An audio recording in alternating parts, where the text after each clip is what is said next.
Hello friends, स्वागत करछि ज्ञान भंडार चैनल रे पुणी एक नुआ फ्रेश एपिसोड्र नाटी होछि बहुत सुंदर होइथांती एही राशिर झियो माने। तो आपण को भी राशि थाई पारे, वीडियो लास्ट पर्यंत देखंतु। आमे समस्त जानिछे कि पुओ माने झियो मानकर सुंदरता देखि ही तांको प्रति आकर्षित होइथांती एवं तांको पछरे पड़िथांती। किंतु ज्योतिष विद्या कहे देखिबाकू गले किछि एमिति भी राशि झियो थांती जो माने बहुत एट्राक्टिव होइथांती। आसंतु आज आमे आपनकू एमिति राशि झियोंक विषय रे कहिबू जो मानकर आकर्षणर प्रभाव सीधा पुओ मानक उपरे पड़ी थाए। तो चलंतु जानिबा केउ सेई राशि माने। प्रथम राशि मिथुन राशिर झियो।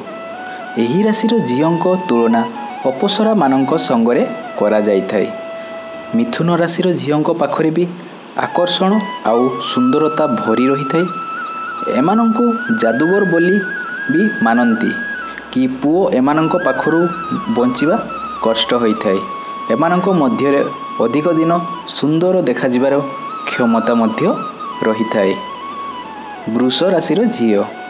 वृष राशिर झियो मानंकु सुंदर देवी मध्य गणा जाई थाए।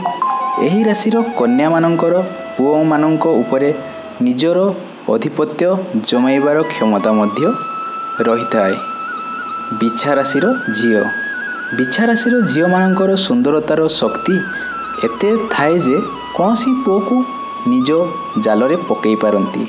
एमानंक चेहरा आउ आखिरे एक प्रकार जादू थाए जहाकू देखि कौनसी पुओ भी फिदा होई जांती। तो जानिले केउ राशिर झियो माने अत्यंत सुंदर। तो आशा करछि आपनको ये छोटो लाइव टिप्स भल लागिथिबो। जदि भल लागिथिबो निहाती गोटे लाइक देबे। आउ जदि आम चैनल सहित जोड़ी होई रहया पय चाहछन तो सब्सक्राइब करिवे। धन्यवाद।